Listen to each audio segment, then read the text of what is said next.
Hi viewers, இன்றைக்கி நம்ம சேனலில் 15 ஹெல்தி பிரேக்ஃபாஸ்ட் பார்க்கலாம். வெறும் 10 நிமிஷத்தில் நீங்கள் ஒரு ரெசிபியும் பண்ண முடியும். நீங்கள் இந்த ரெசிபியை கிட்ஸ் லஞ்ச் பாக்ஸ்க்கும் கட்டித்தரலாம், மார்னிங் பிரேக்ஃபாஸ்ட்டாகவும் எடுத்துக்கலாம். அதே டைமில் ப்ரோட்டீன் ரிச் ஹெல்தி பிரேக்ஃபாஸ்ட்டாகவும் இருக்கும். 3 வகையான தோசை ரெசிபி, 3 வகையான சப்பாத்தி அல்லது பராத்தா ரெசிபி, 2 வகையான சேவை ரெசிபி, 2 வகையான உப்மா ரெசிபி, ஒரு இட்லி அண்ட் பிரெட் ரெசிபி. வாங்க பார்க்கலாம் எப்படி செய்கிறதுன்னு. முதல்ல ரவா சேமியா இட்லி எப்படி பண்ணலான்னு பார்க்கலாம். தேவையான பொருட்கள்: 10 ml எண்ணெய், தாளிக்கிற பொருள், 1 கப் தயிர், 1/2 கப் சேமியா, 1/2 கப் ரவா. பேனில் 10 ml போல் எண்ணெய் சேர்த்துக்கோங்க. கூடவே ஒரு காஞ்ச மிளகா, கூடவே 1/2 ஸ்பூன் கடுகு, 1/2 ஸ்பூன் கடலைப்பருப்பு, 1/2 ஸ்பூன் உளுந்து, கருவேப்பிலையும் சேர்த்துக்கோங்க. எல்லாமே நல்லா வதக்கிக்கோங்க. நல்லா வதங்கினக்கப்புறம் பச்சை மிளகா 2 கட் பண்ணிக்கிட்டதும் சேர்த்துக்கோங்க. ரவா நான் ஏற்கனவே வறுத்து வச்சுருக்கேன், அதையும் கூட சேர்த்துக்கிறேன். சேமியா கூட ஏற்கனவே வறுத்து வச்சுருக்கேன், அதுவும் சேர்த்துக்கிறேன். ஒரு 2 நிமிஷம் போல் நல்லா வதக்கிக்கோங்க. ஸ்டவ் ஆஃப் பண்ணிவிட்டு தயிர் சேர்த்துக்கணும். 1 கப் தயிர் சேர்த்துக்கோங்க.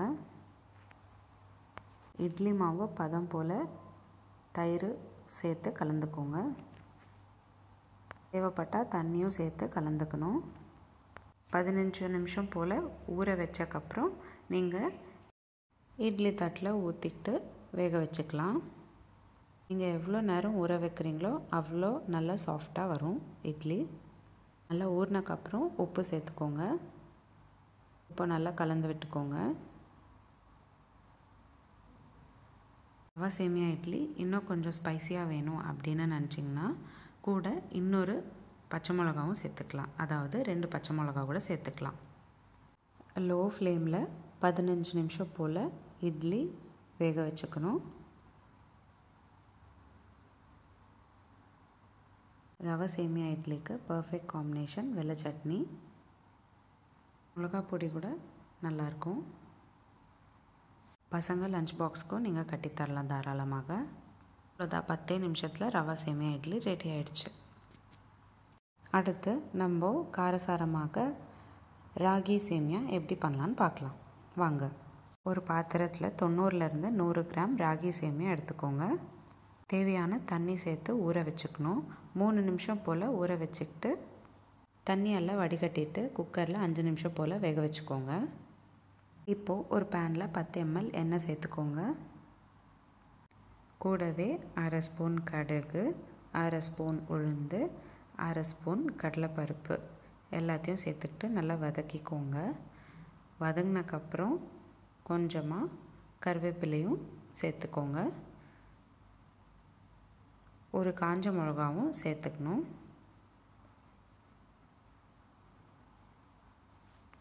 நல்ல பொடிசாக பச்சை மிளகா கட் பண்ணி வச்சுருக்கேன், அதையும் கூட சேர்த்துக்கணும்.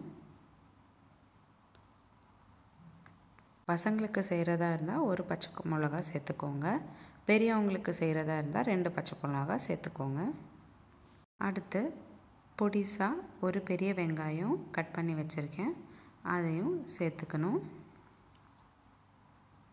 பொன்னிறமாக மாறுற வரைக்கும் வெங்காயம் நல்லா வதக்கிக்கோங்க. ராகி சேமியா 5 நிமிஷம் மேலே குக்கரில் வேக வைக்காதீங்க. அதுக்கு மேலே வேக வச்சிங்கன்னா சேமியா உதிரியாக வராது. வெங்காயம் நல்லா வதக்கினக்கப்புறம் 1/2 ஸ்பூன் போல் உப்பு சேர்த்துக்கணும்.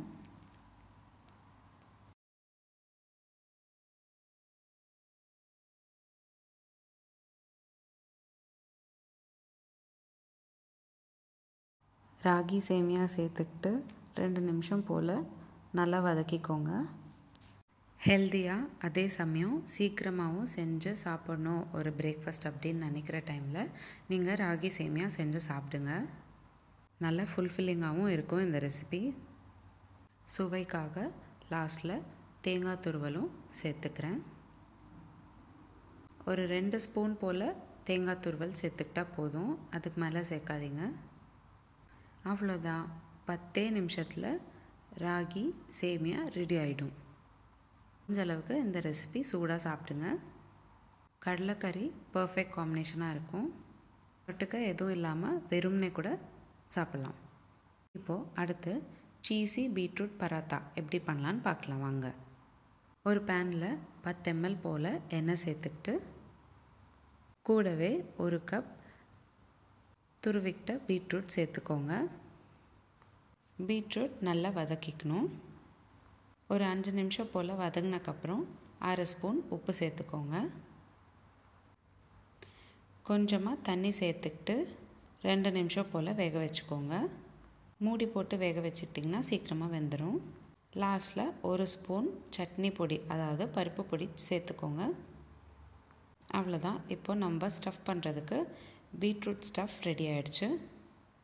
இப்போது நம்ம சப்பாத்தியை செஞ்சுக்கிட்டு நடுவில் பீட்ரூட்டை ஸ்ப்ரெட் பண்ணிக்கோங்க. ஈவனாக ஸ்ப்ரெட் பண்ணிக்கோங்க. அதுக்கு மேலேயே ஒரு சீஸ் ஸ்லைஸ் சேர்த்துக்கணும். இப்போது சீஸ் ஸ்லைஸ் மேலே இன்னொரு சப்பாத்தி எடுத்துக்கிட்டு க்ளோஸ் பண்ணிக்கணும். எல்லா பக்கமும் நல்லா சீல் பண்ணிக்கோங்க. அப்போ தான் பீட்ரூட்டும் சீஸும் வெளியே வராமல் இருக்கும். இப்போது நம்ம ப்ரிப்பேர் பண்ணியிருக்கிற பராத்தா தோசை பேனில் சேர்த்துக்கிட்டு 2 பக்கமும் நல்லா சுட்டுக்கோங்க. அவ்வளோதான். 10 நிமிஷத்தில் சீஸி பீட்ரூட் பராத்தா ரெடி ஆயிடுச்சு. நீங்கள் இப்போ பராத்தாவை கட் பண்ணிங்கன்னா கூட ஸ்டஃப் வெளியில் வராது. எதுவுமே தொட்டுக்க இல்லாமல் அப்படியே சாப்பிட்டுடலாம். நம்ம இந்த அளவுக்கு சூடாக சாப்பிடுங்க. ஜவ்வரிசி ஊத்தப்பம் எப்படி பண்ணணுன்றதை பார்க்கலாம். ஜவ்வரிசி மரவள்ளி கிழங்குலேருந்து தான் பண்ணுவாங்க. இது எத்தனை பேருக்கு தெரியும்? தெரியாதவங்களுக்கு இது ஒரு சின்ன இன்ஃபோ. சரி, நம்ம இப்போது ஊத்தப்பம் எப்படி பண்ணுறதுன்னு பார்த்துடலாம். நிறைய பேர் ஊத்தப்பமில் காய் போடுறது, ஊத்தப்பம் மேலே சட்னி போடுறது அந்த மாதிரி பார்த்துருப்பீங்க. ஆனால் இப்போது நம்ம ஊத்தப்பமில் ஜவ்வரிசி போட்டு எப்படி பண்ணுறதுன்றது இந்த வீடியோவில் பார்க்க போகிறோம். ஒரு சட்டியில் ஒரு 5 கப் போல் மாவு எடுத்துக்கிட்டு 1 கப் போல் ஜவ்வரிசி எடுத்துக்கிட்டு ரெண்டுத்தையும் நல்லா கலந்துக்கோங்க. கலந்ததில் கொஞ்சமாக தண்ணி சேர்த்துக்கோங்க. தண்ணி சேர்த்ததுக்கப்புறம் நம்மளோட தோசை மாவு நல்லா தண்ணி ஆகிடும்.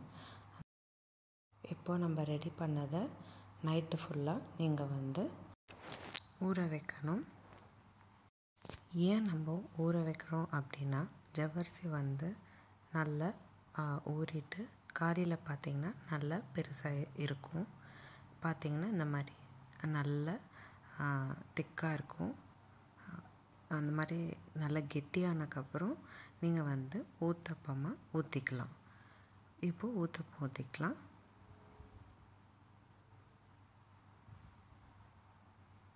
இது மேலே கொஞ்சமாக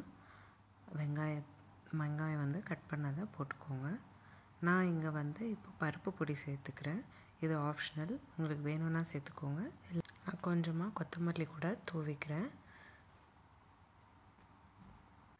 2 பக்கமும் வெந்தக்கப்புறம் நீங்கள் ஊத்தப்பம் தோசைக்கல்லேருந்து எடுத்திங்கன்னா நம்ம ஜவ்வரிசி ஊத்தப்பம் ரெடி ஆகிடும். நான் இங்கே பருப்பு பொடி சேர்த்ததுனால இந்த ஊத்தப்பம் எதுவுமே தொட்டுக்க இல்லாமல் கூட அப்படியே சாப்பிட்டுடலாம். வெள்ளை சட்னி பர்ஃபெக்ட் காம்பினேஷனாக இருக்கும். ரைஸ் சேவை ஓட 3 வித்தியாசமான பிரேக்ஃபாஸ்ட் பார்த்துடலாம். முதல்ல ஒரு பாத்திரத்தில் 180 கிராம்ஸ் ரைஸ் சேவை எடுத்துக்கோங்க. தேவையான தண்ணி ஊற்றி நம்ம ஊற வச்சுக்கணும். 3 நிமிஷம் ஊற வச்சுக்கோங்க. அதுக்கு மேலே ஊற வச்சா சாஃப்டாகவும் உதிரியாகவும் வராது. தண்ணியை ஸ்ட்ரெயின் பண்ணிவிட்டு குக்கரில் 5 நிமிஷம் வேக வச்சுக்கோங்க. முதல் வகை புளியோதரை சேவை எப்படி பண்ணலான்னு பார்த்துடலாம். ஒரு பேனில் 2 ஸ்பூன் எள் எடுத்துக்கோங்க. பொன்னிறமாக மாறுற வரைக்கும் வறுத்துக்கோங்க. வறுத்த எள் ஒரு பிளேட்டில் மாற்றிக்கோங்க. சூடு கம்மியானதுக்கப்புறம் மிக்ஸி ஜாரில் போட்டு நல்ல பவுடரை ரன் பண்ணிக்கோங்க. இப்போ ஒரு பேனில் 10 ml எண்ணெய் சேர்த்துக்கோங்க. 1 ஸ்பூன் கடுகு, 1 ஸ்பூன் கடலைப்பருப்பு, 2 ஸ்பூன் தனியா சேர்த்துக்கோங்க. 1/2 ஸ்பூன் ஜீரகம், 1/4 ஸ்பூன் வெந்தயம், 1/4 ஸ்பூன் மிளகு, கொஞ்சமாக கருவேப்பிலை சேர்த்துக்கோங்க. நல்லா பொன்னிறமாக வறுத்துக்கோங்க. 6 காஞ்ச மிளகா சேர்த்துக்கோங்க. அதோட 2 ஸ்பூன் கொப்பரை சேர்த்து நல்லா வறுத்துக்கோங்க. வறுத்ததை நல்லா ஆற வச்சுட்டு நம்ம செஞ்சு வச்சுருந்த எள்ளு பொடியோடு சேர்த்து அரைச்சிக்கோங்க. இப்போது புளியோதரை பொடி ரெடி ஆகிடுச்சு. இப்போது தாளிச்சிட்டு புளி சேர்த்து இந்த புளியோதரை பேஸ்ட் கலக்க போகிறோம். கடாயில் 50 ml எண்ணெய் சேர்த்துக்கோங்க. அரை ஸ்பூன் கடுகு சேர்த்துட்டு 3 காஞ்ச மிளகாவும் கொஞ்சமாக கருவேப்பிலை சேர்த்துக்கோங்க. 100 கிராம் புளி நான் தண்ணியில் ஊற வச்சுக்கிட்டேன். நல்லா கெட்டியான புளி தண்ணி சேர்த்துக்கோங்க. அரை ஸ்பூன் உப்பும் 1/4 ஸ்பூன் மஞ்சள் பொடியும் பெருங்காயமும் சேர்த்துக்கோங்க. கொதி வந்ததுக்கப்புறம் புளியோதரை பொடியை சேர்த்துக்கோங்க. கலந்து விட்டுட்டே இருக்கணும், இல்லைன்னா அடி பிடிச்சிடும். 2 நிமிஷம் விடாமல் கலந்துக்கோங்க. பொடி சேர்த்தா கொஞ்ச நேரத்துலேயே எண்ணெய் பிரிஞ்சு வரும்.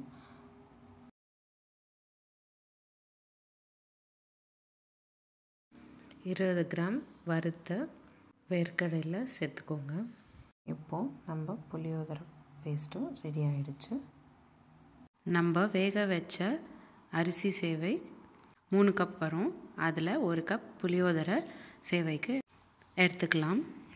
1 கப் அரிசி சேவைக்கு 3 ஸ்பூன் புளியோதரை பேஸ்ட் சேர்த்துக்கோங்க. கொஞ்சமாக கருவேப்பிலை கொத்தமல்லி சேர்த்து கலந்துக்கிட்டிங்கன்னா புளியோதரை சேவை ரெடி. அடுத்து நம்ம தேங்காய் சேவை எப்படி பண்ணலான்னு பார்க்கலாம். தேங்காய் சேவை தாளிக்கிறதுக்கு 10 ml எண்ணெய் சேர்த்துக்கோங்க. ஒரு பேனில் எண்ணெய் நல்லா காஞ்சக்கப்புறம் 1/4 ஸ்பூன் கடுகு, உளுத்தம்பருப்பு, கடலைப்பருப்பு சேர்த்துக்கோங்க. 2 காஞ்ச மிளகாவும் சேர்த்துக்கோங்க. ஒரு பச்சை மிளகா பொடிசாக நறுக்கிக்கிட்டதை சேர்த்துக்கோங்க. நல்லா பொன்னிறமாக வறுத்துக்கோங்க. பொன்னிறமாக மாறினக்கப்புறம் 1/2 கப் தேங்காய் துருவல் எடுத்துட்டு நல்லா பொன்னிறமாக மாறுற வரைக்கும் வதக்கிக்கோங்க. நல்லா வதங்கினக்கப்புறம் 1/4 ஸ்பூன் உப்பு சேர்த்துக்கோங்க. உப்பு நல்லா கலந்து விட்டக்கப்புறம் 1 கப் வேக வச்ச அரிசி சேவையை எடுத்துக்கிட்டு நல்லா கலந்து விடுங்க. அவ்வளோதான், 5 நிமிஷத்தில் தேங்காய் சேவை ரெடி ஆகிடுச்சு. அடுத்து நம்ம லெமன் சேவை எப்படி பண்ணுறதுன்னு பார்த்துடலாம். லெமன் சேவையும் தாளிக்கிறதுக்கு பேனில் 10 ml எண்ணெய் சேர்த்துக்கோங்க. எண்ணெய் நல்லா காஞ்சக்கப்புறம் 1/4 ஸ்பூன் கடுகு, உளுத்தம்பருப்பு, கடலைப்பருப்பு சேர்த்துக்கோங்க. அதோட 2 காஞ்ச மிளகாவும் சேர்த்துக்கோங்க. இப்போது ஒரு பச்சை மிளகா நல்ல பொடிசாக கட் பண்ணதையும் சேர்த்துக்கோங்க. சேர்த்துக்கிட்டு நல்லா கலந்து விடுங்க. நல்லா பொன்னிறமாக மாறினக்கப்புறம் 1 கப் அரிசி சேவை சேர்த்துக்கிட்டு தாளித்ததும் சேர்த்துக்கோங்க. 1/4 ஸ்பூன் மஞ்சத்தூள், 1/4 ஸ்பூன் உப்பு, பெருங்காயத்தூள் சேர்த்துக்கோங்க. சேர்த்துக்கிட்டு 1 ஸ்பூன் அளவுக்கு எலுமிச்சை சாறும் சேர்த்துக்கோங்க. கொஞ்சமாக கொத்தமல்லியும் கருவேப்பிலையும் கூட சேர்த்துக்கோங்க. சேர்த்துட்டு நல்லா மிக்ஸ் பண்ணிங்கன்னா லெமன் சேவை 5 நிமிஷத்தில் ரெடி ஆகிடுச்சு. உங்களுக்கு இந்த வீடியோ பிடிச்சிருந்தா லைக் பண்ணுங்கள்.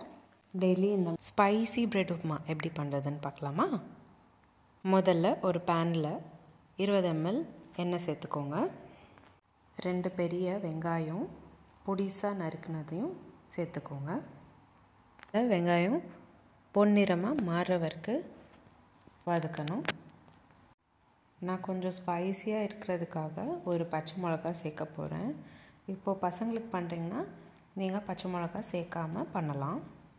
2 தக்காளி பொடிசாக கட் பண்ணதும் நான் இப்போ சேர்த்துக்கிறேன். எண்ணெய் நல்லா பிரிஞ்சு வர வரைக்கும் வதக்கிக்கோங்க. நீங்கள் காய் சேர்த்தாலும் சரி, இல்லைனாலும் நல்லதாக இருக்கும். நான் இன்றைக்கி காயில் குடமிளகா சேர்த்துக்கிறேன். நான் 3 கலர் குடமிளகா சேர்த்துக்கிட்டேன். சிவப்பு, மஞ்சள், பச்சை 3யும் சேர்த்துக்கிட்டேன். எல்லாம் கலந்து 1 குடமிளகா போட்டிருக்கேன். கூடவே ஒரு 1/2 ஸ்பூன் உப்பு சேர்த்துக்கிட்டேன். 1 ஸ்பூன் கரம் மசாலா, ஒரு 2 நிமிஷம் போல் நல்லா வதக்கிக்கோங்க. ஒரு 2 நிமிஷம் போல் மூடி போட்டு நல்லா வேக வச்சுக்கோங்க. அப்போ தான் கேப்சிகம் நல்லா சாஃப்டாக வேகும். அடுத்து நான் ப்ரெட் பீஸஸ் சேர்க்குறேன். ஒரு ப்ரெட் நான் 6 பீசஸாக செஞ்சு வச்சுருக்கேன். இந்த மாதிரி நான் 8 ப்ரெட் சேர்த்துருக்கேன்.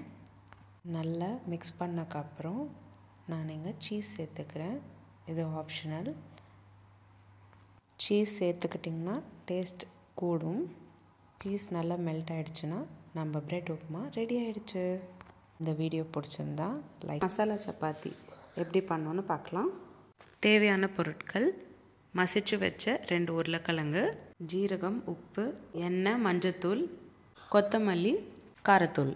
இப்போ ஒரு பேனில் 15 ml எண்ணெய் சேர்த்துட்டு வேக வச்ச 2 உருளைக்கிழங்கு மசிச்சு சேர்த்துக்கோங்க. கூடவே 1/2 ஸ்பூன் ஜீரகம், 1/2 ஸ்பூன் உப்பும் காரத்தூள், 1/4 ஸ்பூன் மஞ்சள் தூள் எல்லாமே சேர்த்து வதக்கிக்கோங்க. கையளவு பொடிசாக நறுக்கிய கொத்தமல்லியும் சேர்த்துக்கோங்க. ஒரு 2 நிமிஷம் போல் வதக்கிக்கோங்க. இப்போது மசாலா ரெடி ஆகிடுச்சு. மசாலாவை நம்ம சப்பாத்திக்குள்ளே ஸ்டஃப்பும் பண்ணிக்கலாம், இல்லைன்னா சப்பாத்தி மாவு கூட சேர்ந்து பிசைஞ்சிக்கலாம். ஸோ இப்போ அது எப்படி பண்ணுறதுன்னு பார்க்கலாம். 1 கப் சப்பாத்தி மாவு எடுத்திங்கன்னா 1/2 கப் மசாலா சேர்த்து நல்லா பிசைஞ்சுக்கோங்க. சப்பாத்தி மாதிரி திரட்டிக்கிட்டு தவாவில் 2 பக்கமும் ஃப்ளிப் பண்ணிவிட்டு சப்பாத்தியை சுடணும். நம்ம சப்பாத்தி மாவு கூடயே மசாலாவை பிசைஞ்சு பண்ணோன்னா ஈஸியாக நம்மளுக்கு சப்பாத்திஸ் ரெடி ஆகிடும். எண்ணெய் சேர்த்து சுட்டிங்கன்னா நல்லா மொறுமொறுன்னு சப்பாத்தி இருக்கும். இப்போ இன்னொரு மெத்தடில் சப்பாத்தி மசாலா ஸ்டஃபிங்கோடு எப்படி பண்ணுறதுன்னு பார்க்கலாம். முதல்ல சப்பாத்தியை திரட்டிக்கோங்க. சப்பாத்தியை மெலிசாக இல்லாமல் தடிமாக திரட்டிக்கோங்க. திரட்டின அப்புறம் நம்ம மசாலாவை நடுவில் வச்சு 4 பக்கமும் ஃபோல்ட் பண்ணிக்கணும். நான் இந்த வீடியோவில் காமிச்ச மாதிரி நீங்கள் 4 பக்கமும் ஃபோல்ட் பண்ணிக்கிட்டிங்கன்னா திரட்டுறப்போ ஸ்டஃபிங் வெளியில் வராமல் அழகாக உள்ளேயே இருக்கும். நீங்கள் மசாலா சப்பாத்தி இல்லாமல் எந்த மாதிரி ஸ்டஃபிங் வச்சு நீங்கள் சப்பாத்தி ரோல் பண்ணால் கூட இந்த மெத்தட் நீங்கள் ஃபாலோ பண்ணிங்கன்னா உங்களுக்கு திரட்டுறப்போ ஸ்டஃபிங் வெளியில் வராமல் அழகாக உள்ளே இருக்கும். அதே மாதிரி சப்பாத்தியும் சாஃப்டாக வரும். மசாலா ஸ்டஃப் பண்ணி க்ளோஸ் பண்ணக்கப்புறம் திரட்டுறப்போ ஸ்லோவாக திரட்டணும், அழுத்தாமல் திரட்டுங்க. மெலிசாக இல்லாமல் தடிமாவே திரட்டிக்கோங்க. இப்போது திரட்டின சப்பாத்தியை மீடியம் ஃப்ளேமில் சுடணும். 2 பக்கமும் நல்லா ஃப்ளிப் பண்ணி சுடணும். சுடுறப்ப எண்ணெயும் சேர்த்துக்கோங்க. அப்போ தான் நல்லா கிறிஸ்பியாகவும் சாஃப்டாகவும் இருக்கும். ஆனால் நம்ம இந்த மெத்தடில் பண்ணுறப்ப கொஞ்சம் டைம் எடுக்கும் சுடுறதுக்கு. மசாலா சப்பாத்திக்கு பர்ஃபெக்ட் காம்பினேஷன் வெங்காயம் ரைத்தா. நீங்கள் மசாலா சப்பாத்தியை கிட்ஸ் லஞ்ச் பாக்ஸ்க்காகவும் கொடுக்கலாம். பசங்களுக்கு பொதுவாகவே உருளைக்கிழங்குனா ரொம்ப பிடிக்கும். அதனால் இந்த ரெசிபி கண்டிப்பாக பசங்களுக்கும் ரொம்ப பிடிக்கும். மசாலா சப்பாத்தி நல்லா 2 பக்கமும் வெந்துடுச்சு. அவ்வளோதான், சிம்பிள் அண்ட் ஈஸியான மசாலா சப்பாத்தி ரெடி ஆகிடுச்சு. உங்களுக்கு இந்த healthy breakfast creamy peas sweet pasta பார்க்கலாம். நான் இந்த பாஸ்தா செய்கிறதுக்கு எந்த சாஸோ சீஸ் பட்டர் மில்க் க்ரீம் கயம் மாவு எல்லாம் சேர்க்காமல் பண்ணியிருக்கேன். பார்க்கலாம் எப்படி பண்ணுறதுன்னு. முதல்ல ஒரு மிக்ஸி ஜாரில் 1/2 கப் அளவுக்கு பச்சை பட்டாணி எடுத்துக்கிட்டேன். கூடவே 3லேருந்து 4 பல் பூண்டு சேர்த்துக்கோங்க. அது கூடயே 25 கிராம் பன்னீர் சேர்த்துக்கிட்டேன். 1 ஸ்பூன் மிளகுத்தூள், 1/2 ஸ்பூன் உப்பு, 1 ஸ்பூன் ஆயில் சேர்த்துக்கோங்க. ஊற வச்ச 2லேருந்து 3 வால்நட் எல்லாமே சேர்ந்து தண்ணி போட்டு நல்லா அரைச்சிக்கோங்க. இப்போது நம்ம பாஸ்தாவுக்கு சாஸ் ரெடி பண்ணிட்டோம். ஒரு பேன் எடுத்துக்கிட்டு அதில் 10 ml ஆயில் சேர்த்துக்கோங்க. கூடவே 2லேருந்து 3 செரி டொமேட்டோஸ் எடுத்துக்கோங்க. செரி டொமேட்டோஸ் இல்லைன்னா நார்மல் தக்காளி கூட சேர்த்துக்கலாம். கூடவே 1/2 கப் போல் கலர்ட் கேப்சிகம் சேர்த்துக்கிட்டேன்.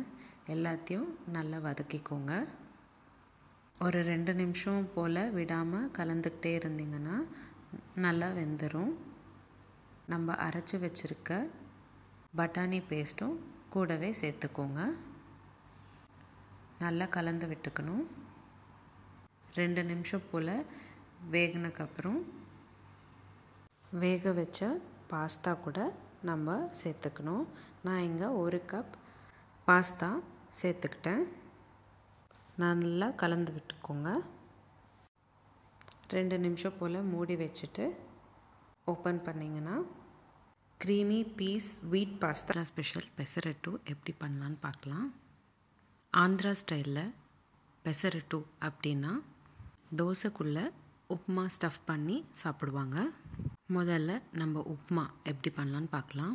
நான் இன்னும் கொஞ்சம் ஹெல்த்தியாக பண்ணணுன்னு வெஜிடபிள்ஸோட உப்புமா பண்ணியிருக்கேன். வெஜ் கிச்சடி. ஒரு பேனில் 20 ml ஆயில், 1/2 ஸ்பூன் கடுகு, 1/2 ஸ்பூன் கடலைப்பருப்பு, கொஞ்சமாக கருவேப்பிலை எல்லாத்தையும் சேர்த்து வதக்கிக்கோங்க. நான் ஒரு பெரிய வெங்காயம் போல் பொடிசாக கட் பண்ணி வச்சுக்கிட்டேன். அதையும் சேர்த்துக்கிறேன். கிச்சடி நல்லா ஸ்பைஸியாக வேணும் அப்படின்னு நினச்சிங்கன்னா ஒரு பச்சை மிளகா கட் பண்ணி சேர்த்துக்கோங்க. நான் காரத்தூள் சேர்த்துக்க போகிறேன் பச்சை மிளகா பதிலாக. வெங்காயம் நல்லா வதங்கினக்கப்புறம் 1/2 தக்காளி கட் பண்ணி வச்சுருக்கிறதும் சேர்த்துக்கிட்டேன். கூடவே 1/4 கப் கேரட், 1/4 கப் பட்டாணியும் சேர்த்துக்கிட்டேன். ஃப்ரெஷ் பட்டாணி சேர்த்துக்கோங்க, அப்போ தான் டேஸ்ட் நல்லாயிருக்கும். ஒரு 2 நிமிஷம் போல் வதக்கிக்கோங்க. நல்லா முடிஞ்ச அளவுக்கு வெஜிடபிள்ஸ் உங்களோட பிரேக்ஃபாஸ்ட்டில் டெய்லி ஆட் பண்ணிக்கோங்க. கேரட்டும் பட்டாணி நல்லா வதங்கினக்கப்புறம் 1/4 ஸ்பூன் மஞ்சத்தூள் சேர்த்துக்கோங்க. கூடவே 1/2 ஸ்பூன் உப்பு, 1/2 ஸ்பூன் காரத்தூளும் சேர்த்துக்கோங்க. நல்லா கலந்து விட்டுக்கோங்க. கிச்சடி செய்கிறதுக்கு 1 கப் ரவைக்கு 2.5 கப் தண்ணி எடுத்துக்கோங்க.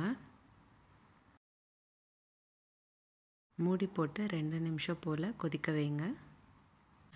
கொதி வந்தக்கப்புறம் 1 கப் ரவை கலந்து விட்டுக்கிட்டே சேர்த்துக்கோங்க. டைரெக்டாக சேர்த்திங்கன்னா உருண்டையாக ஆகிடும். அதனால தான் கலந்து விட்டுக்கிட்டே சேர்க்கணும். 2 நிமிஷம் போல் கலக்கிட்டே இருந்தீங்கன்னா கொஞ்சம் உப்புமா திக் கன்சிஸ்டன்சி ஆகிடும்.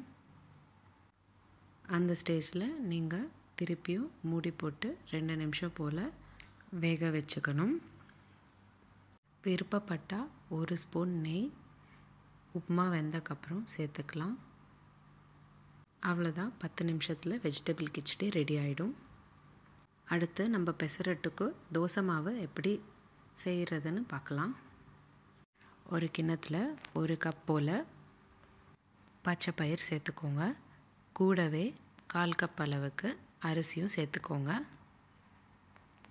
தேவையான தண்ணி சேர்த்து 8 மணி நேரம் ஊற வைக்கணும். 8 மணி நேரம் ஊறினக்கப்புறம் இந்த மாதிரி பச்சை பயிர் ரெடி ஆகிடும். ஊற வச்ச பச்சை பயிரும் அரிசியும் நம்ம இப்போது அரைச்சிக்கணும். மிக்சியில் ஊற வச்ச பச்சை பயிர், உப்பு, 1/2 ஸ்பூன், 1 பச்சை மிளகா சேர்த்து நல்லா அரைச்சிக்கோங்க. இந்த மாதிரி நல்ல தோசை மாவு பதத்தில் அரைச்சிக்கோங்க. அடுத்து இப்போது நம்ம பெசரட்டு எப்படி பண்ணலான்னு பார்க்கலாம். தோசைக்கல்ல நம்ம செஞ்சு வச்ச பச்சை பயிர் மாவு சேர்த்துக்கோங்க. நீங்கள் அரைச்ச உடனே தோசை செஞ்சுக்கலாம். தோசை 2 பக்கமும் நல்லா வெந்தக்கப்புறம் இப்போது நம்ம செஞ்சு வச்சுருக்கிற கிச்சடி ஆட் பண்ணிக்கணும். தோசையில் ஒரு பக்கம் கிச்சடி சேர்த்துக்கிட்டு தோசையை மடிச்சுக்கோங்க. அவ்வளோதான், பெசரட்டு ரெடி ஆகிடுச்சு. பெசரட்டுக்கு பர்ஃபெக்ட் காம்பினேஷன் தேங்காய் சட்னி. உங்களுக்கு இந்த வீடியோ பிடிச்சிருந்தா லைக் பண்ணுங்கள். இதே மாதிரி டெய்லி ஒரு ரெசிபி பார்க்குறதுக்கு பூசணிக்காய் வச்சு ஒரு பரத்தா பண்ண போகிறேன். இது வெறும் 10 நிமிஷத்தில் பண்ணலாம். எப்படி பண்ணலான்னு பார்க்கலாம். மஞ்சள் பூசணிக்காய் 5 நிமிஷம் போல் குக்கரில் வேக வச்சு நல்லா மசிச்சுக்கோங்க. 1 கப் பூசணிக்காய் போல் நான் சேர்த்துக்கிட்டேன். 1 கப் பூசணிக்காய்க்கு 3 கப் கோதுமை மாவு சேர்த்துக்கணும். கோதுமை மாவு கூட நம்ம பூசணிக்காய் சேர்த்துக்கிட்டதுனால இது ஒரு டயட் ஃப்ரெண்ட்லி ரெசிபி தான். பசங்க லஞ்ச் பாக்ஸுக்கும் கட்டி கொடுக்கலாம். இந்த பரோட்டா எதுவுமே தொட்டுக்க இல்லாமல் கூட வெறும்னே கூட சாப்பிட்லாம். கோதுமை மாவு சேர்த்தக்கப்புறம் 1/4 ஸ்பூன் உப்பு, 1/4 spoon காரத்தூள், 1/4 spoon garam masala, 1/4 spoon இஞ்சி பூண்டு விழுது, 1 ஸ்பூன் எண்ணெய் எல்லாத்தையும் சேர்த்துக்கிட்டு நல்லா பிசைஞ்சுக்கணும். சப்பாத்தி மாவு போல் பிசைஞ்சுக்கோங்க. தண்ணி விடாமலே பிசைஞ்சுக்கலாம். ஏன்னா பூசணிக்காயிலே தண்ணி இருக்கிறதுனால தண்ணி போட்டு பிசைஞ்சுக்கணுன்ற அவசியம் வராது. லைட்டாக பிசைஞ்சிக்கிட்டக்கப்புறம் 1 ஸ்பூன் கசூரி மேத்தியும் சேர்த்துக்கோங்க. நல்லா க்ரஷ் பண்ணி சேர்த்துக்கோங்க. இப்போது நம்ம நல்லா பிசைஞ்சு வச்சுக்கிட்ட பூசணிக்காய் கோதுமை மாவை சப்பாத்தி போல் திரட்டிக்கணும். மெலிசாக இல்லாமல் கொஞ்சம் தடிமாவே திரட்டிக்கோங்க. நல்லா திரட்டினக்கப்புறம் தோசைக்கல்லில் போட்டு நம்ம பரோட்டாவை சுட்டுக்கணும். பரோட்டா நல்லா 2 பக்கமும் வேகினக்கப்புறம் நீங்கள் 1 ஸ்பூன் நெய் போல் சேர்த்துக்கலாம். வெங்காயம் தயிர் பச்சடி பர்ஃபெக்ட் காம்பினேஷனாக இருக்கும். இல்லைனா கூட நீங்கள் குருமா கூட செஞ்சுக்கலாம். கொஞ்சம் ஸ்பைஸியாக வேணும் அப்படின்னு நினச்சிங்கன்னா. பசங்க பெரும்பாலும் தொட்டுக்க எதுவும் இல்லாமல் சாப்பிடுவாங்க. அந்த மாதிரி இருக்கிறப்போ நீங்கள் இந்த பரோட்டாவை செஞ்சு கொடுக்கலாம். கொஞ்சம் ஹெல்தி வெர்ஷனாகவும் இருக்கும். அவ்வளோதான், 10 நிமிஷத்தில் பூசணிக்காய் பரோட்டா ரெடி ஆகிடுச்சு. உங்களுக்கு இந்த வீடியோ பிடிச்சிருக்கு. ஒரு ப்ரோட்டீன் ரிச் பிரேக்ஃபாஸ்ட் பார்க்க போகிறோம். தம்ப்நெயில் பார்த்தா தெரிஞ்சிருக்கும். இன்றைக்கி நம்ம பாஸ்தா செய்முறையில் பாஸ்தாக்கு தேவையான பொருட்கள் சேர்க்காமலே பண்ண போகிறோம். வாங்க பார்க்கலாம் எப்படி செய்கிறது. மிக்ஸி ஜாரில் 1 கப் வேக வச்ச மஞ்சள் பூசணிக்காய் எடுத்துக்கோங்க. கூடவே 50 கிராம் பன்னீர் சேர்த்துக்கோங்க. 2 இல்லைன்னா 3 வால்நட் சேர்த்துக்கோங்க. கூடவே 3லேருந்து 4 பூண்டு பல் எடுத்துக்கோங்க. கூடவே 1/2 ஸ்பூன் உப்பு, 1/2 ஸ்பூன் மிளகுத்தூள் சேர்த்துக்கோங்க. தண்ணி சேர்த்துக்கிட்டு பேஸ்ட் மாதிரி அரைச்சிக்கோங்க. பாஸ்தா செய்கிறதுக்கு சாஸ் ரெடி ஆகிடுச்சு. ஒரு பேனில் 20 ml எண்ணெய் சேர்த்துக்கோங்க. கூடவே கலர் குடமிளகா சேர்த்துக்கோங்க. நல்லா வதக்கிக்கோங்க. பொன்னிறமாக மாறினக்கப்புறம் நம்ம கேப்சிகமோட மஷ்ரூமும் சேர்த்துக்க போகிறோம். 1/2 கப் மஷ்ரூம் சேர்த்துக்கோங்க. 50 கிராம் போல் மஷ்ரூம் சேர்த்துக்கிட்டு நல்லா வதக்கிக்கணும். ஒரு 2 நிமிஷம் போல் நல்லா வதக்கிக்கிட்டே இருந்தீங்கன்னா மஷ்ரூமும் பொன்னிறமாக மாறிடும். அதுக்கப்புறம் நம்ம அரைச்சி வச்சுருக்கிற பூசணிக்காய் பன்னீர் சாஸும் சேர்த்து நல்லா மிக்ஸ் பண்ணிக்கோங்க. நல்லா மிக்ஸ் பண்ணக்கப்புறம் வேக வச்ச பாஸ்தாவையும் கூட சேர்த்துக்கணும். நான் 1 கப் வேக வச்ச பாஸ்தா சேர்த்துக்கிட்டேன். நல்லா கலந்து விட்டுக்கோங்க. மஷ்ரூம் பம்கின் பாஸ்தா 10 நிமிஷத்தில் ரெடி ஆயிடுச்சு. கடைசியாக கொஞ்சமாக பூசணிக்காய் விதை சேர்த்துக்கோங்க. பாஸ்தா கூட சாப்பிட்றதுக்கு நல்லாயிருக்கும். உங்களுக்கு இந்த வீடியோ பிடிச்சிருந்தா லைக் பண்ணுங்கள். இட்லி உப்புமா எப்படி பண்ணுறதுன்னு பார்க்கலாம். இட்லிக்கு தொட்டுக்க சாம்பார் இல்லாத டைம்லேயும் இட்லி சாப்பிட்றதுக்கு போரிங்காக இருந்தாலும் அந்த டைமில் இட்லி உப்புமா செஞ்சுக்கோங்க. வாங்க பார்க்கலாம் எப்படி செய்கிறதுன்னு. ஒரு கடாயில் 10 ml எண்ணெய் சேர்த்துக்கிட்டு தாளிக்கிற பொருள், அதாவது 1/2 ஸ்பூன் கடுகு, 1/2 ஸ்பூன் உளுந்து, 1/2 ஸ்பூன் கடலைப்பருப்பு, பொடிசாக கட் பண்ணிக்கிட்டு ஒரு பச்சை மிளகா, கொஞ்சமாக கொத்தமல்லி இதெல்லாம் சேர்த்துக்கிட்டு நல்லா வதக்கிக்கிட்டு 1 கப் போல் பொடிசாக கட் பண்ணிக்கிட்ட வெங்காயமும் சேர்த்துக்கோங்க. கூடவே 1/2 ஸ்பூன் உப்பும் சேர்த்துக்கணும். 8 போல் இட்லியை நான் உதிரி ஆக்கிக்கிட்டு அதையும் சேர்த்துக்கிறேன். சேர்த்தக்கப்புறம் ஒரு 2 நிமிஷம் நல்லா கலந்து விட்டுக்கிட்டே இருந்தீங்கன்னா நம்ம இட்லி உப்புமா ரெடி ஆயிடுச்சு. வெறும் 5 நிமிஷத்தில் இட்லி உப்புமா ரெடி ஆயிடுச்சு. இந்த வீடியோ மசாலா தோசை எப்படி பண்ணலான்னு பார்க்கலாம். இது ஒரு 10 நிமிஷம்தான் ஆகும் செய்கிறதுக்கு. சாம்பார் சட்னி சாப்பிட்ட போரிங்காக இருக்கும்போது இது பண்ணிக்கோங்க. ஒரு பேனில் 20 ml எண்ணெய் சேர்த்துக்கோங்க. கூடவே 1/2 ஸ்பூன் கடுகு, ஒரு பச்சை மிளகா சின்ன சின்னதாக கட் பண்ணிக்கோங்க. கூடவே கொஞ்சமாக கருவேப்பிலை சேர்த்துக்கிட்டு நல்லா வதக்கிக்கோங்க. நல்லா வதக்கிக்கிட்டக்கப்புறம் ஒரு பெரிய சைஸ் வெங்காயம் பொடிசாக கட் பண்ணிக்கிட்டதும் சேர்த்துக்கிட்டேன். பொன்னிறமாக மாறுற வரைக்கும் வெங்காயம் நல்லா வதக்கிக்கோங்க. மசாலாவுக்கு பொடிசாக இருந்தால் தான் வெங்காயம் டேஸ்ட் நல்லா இருக்கும். வெங்காயம் நல்லா வதங்கினக்கப்புறம் 1/4 ஸ்பூன் காரத்தூள், கொஞ்சமாக மஞ்சத்தூள், 1/2 ஸ்பூன் உப்பு போல் சேர்த்துக்கிட்டு நல்லா கலந்து விட்டுக்கோங்க. மசாலா செய்கிறதுக்கு 2 பெரிய உருளைக்கிழங்கு வேக வச்சு மசிச்சு வச்சுருக்கேன். அதையும் நான் இப்போ சேர்த்துக்க போகிறேன். நல்லா கலந்து விட்டுக்கோங்க. 2 நிமிஷம் போல் கலந்து விட்டுக்கிட்டே இருந்தீங்கன்னா மசாலா ரெடி ஆகிடும். இந்த மசாலா தோசையில் மட்டும் இல்லாமல் பூரிக்கும் நல்லாயிருக்கும். இப்போது ஒரு தோசைக்கல்லில் தோசை சுட்டுக்கலாம். தோசை மெலிசாக ஊற்றிக்கிட்டிங்கன்னா மசாலா தோசை நல்லா கிறிஸ்பியாக இருக்கும்.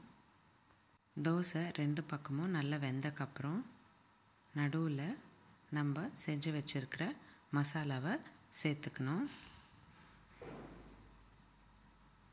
நல்லா ஈவனாக ஸ்ப்ரெட் பண்ணிக்கோங்க.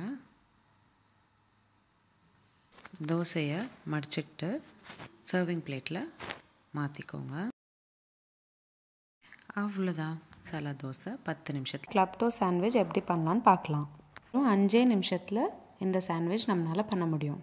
இல்லை, ஒரு ஜாரில் கொஞ்சமாக கொத்தமல்லி, புதினா, ஒரு பச்சை மிளகாய் சேர்த்துக்கோங்க.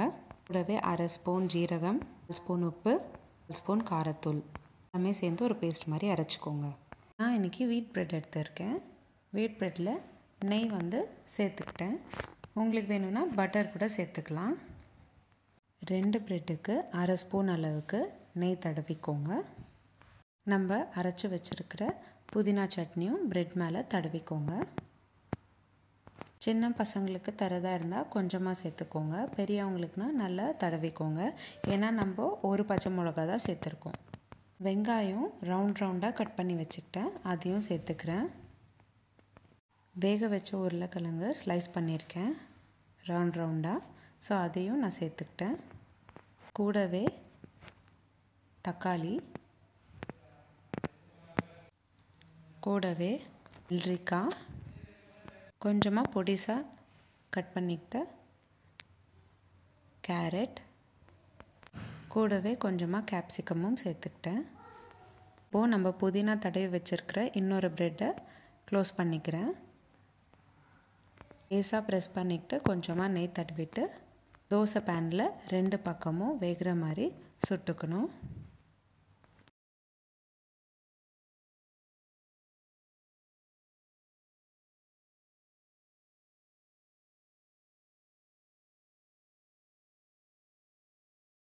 அவ்வளோதான், 5 நிமிஷத்தில் நம்ம கிளப்டோ சாண்ட்விச் ரெடி ஆகிடுச்சு. உங்களுக்கு இந்த வீடியோ பிடிச்சிருந்தா லைக் பண்ணுங்கள். அண்ட் ஷேர் பண்ணுங்கள். இதே மாதிரி டெய்லி ஒரு ரெசிபி பார்க்குறதுக்கு என்னோடய சேனல் சப்ஸ்கிரைப் பண்ணிக்கோங்க. பக்கத்தில் இருக்கிற பெல் ஐக்கானும் கிளிக் பண்ணிக்கோங்க. அப்போ தான் நான் டெய்லி போடுற வீடியோஸ் உங்களுக்கு நோட்டிஃபிகேஷன் வரும். மீண்டும் சந்திப்போம் ஒரு அழகான ரெசிபியுடன். தேங்க்யூ.